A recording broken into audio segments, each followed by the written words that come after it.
नेपालबाट नेपाल यात्राको दौरानमा असामयिक तत्त्वहरूबाट लुटिने सिलसिला थामिएको छैन। अहिले पनि नेपाली साथीहरू हिमाचलबाट नेपाल यात्रा गर्ने दौरानमा चण्डीगढ, मोहाली, पञ्चकुलाका आसपासका एरियाहरूमा लुटिने कामहरू निरन्तर भइरहेका छन्। सिमला बस पार्कबाट चण्डीगढ आउने क्रममा त्यहाँ 5 जना नेपाली भाषीहरूले हामी पनि चण्डीगढ जाने हो, सँगै जाउँ भनेर दोस्ती गरेर 11 जनाको टिम एउटा गाडीमा सँगै बस्नुहुन्छ। अनि चण्डीगढ आउनुभन्दा पहिल्यै पञ्चकुला नजिकको माझेरी चोकमा ती 11 जना साथीहरू, 5 जना साथीहरूले 6 जना साथीहरूलाई झारेर 11 जना साथीहरूले एउटा होटलमा खाना खानुहुन्छ।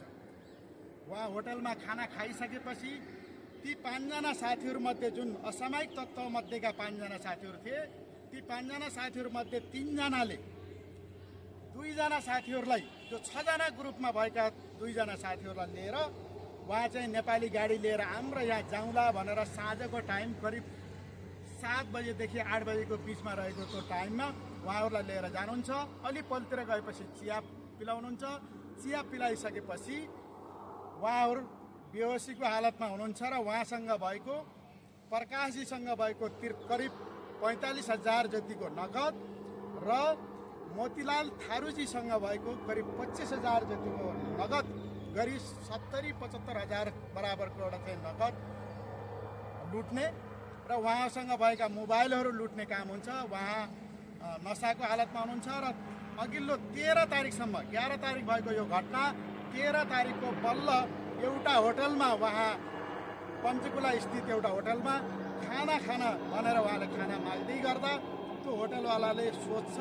त्यसपछि बल्ल मात्र उहाँलाई थाहा हुन्छ कि म लुटिएको र मलाई अब नेपाल जानुपर्छ भन्ने थाहा हुन्छ। उहाँ केही होसमा हुनुहुन्छ र उहाँ केही देशी साथीहरूको र केही टिप्परवालाको सहयोगमा उहाँ अगाडि बढ्नुहुन्छ र उहाँलाई फेरि हिमाचलबाट राजकुमार भन्ने ठेकेदारजीले उहाँलाई पैसा पठाएर त्यो पैसा लिएर नेपाल जानुहुन्छ।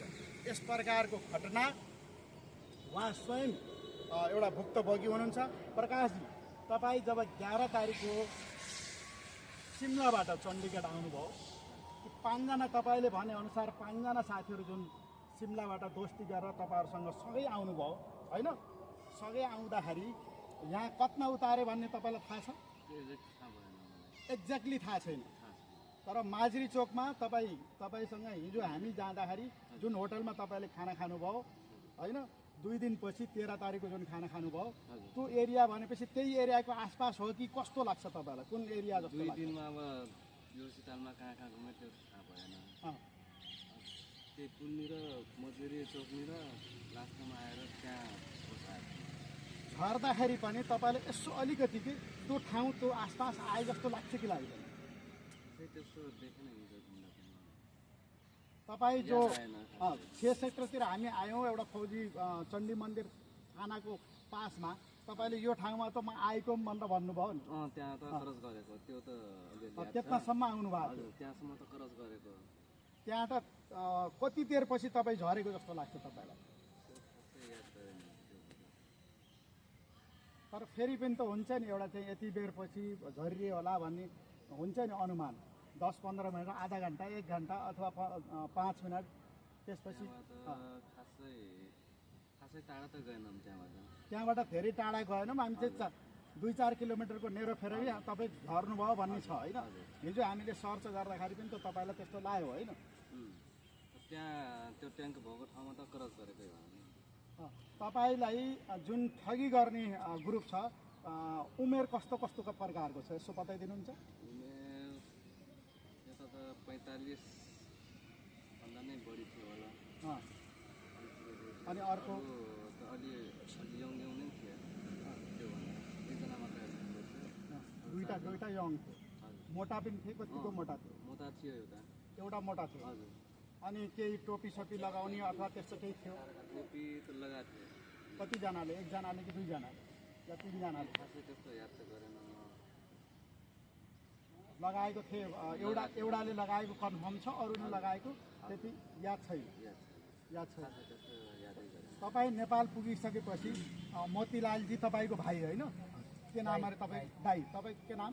किसिमलाल थारू। किसिमलालजी, अब तपाईँले मोतीलालजीलाई खोज्न भनेर यहाँ आउनुभएको छ। उहाँ भाइ पुगिसकेपछि तपाईँ तुरन्त फर्केर आउनुभयो। तपाईँ यहाँ खोज्न आउँदै गर्दाखेरि हामी चाहिँ अब हिजो धेरै ठाउँहरूमा हामी तपाईँको साथमा घुम्यौँ होइन। 43 बस अड्डा घुम्यौँ, 17मा घुम्यौँ, रेलवे स्टेसनमा घुम्यौँ, पञ्चकुलामा घुम्यौँ र धेरै ठाउँहरूमा गयौँ। थानाउदी पनि हामीले चार्यौँ होइन। तपाईँलाई के लाग्छ कि यहाँ समाजले गर्नुपर्ने कामहरू गऱ्यो, तपाईँलाई सही प्रकारले गरिराखेका छौँ जस्तो लाग्छ कि लाग्दैन? मलाई त के लाग्छ भने सर, यहाँ अब जस्तै कि पोस्टर पनि चिप्काउनको लागि अनुमति लिनु पर्दो रहेछ। यहाँ अब प्रहरी उसमा चौकीमा पनि ढाके हो। अनि के अरे अब भिडियो बनाएर अलिकति केही हुन्छ नि सर च्यानलहरू, त्यो केही राम्रो त्यो च्यानलमा भिडियो बनाएर अलिकति क्लिप बनाएर अनि नम्बर सहित छोडिदिन पाए अझै झन् राम्रो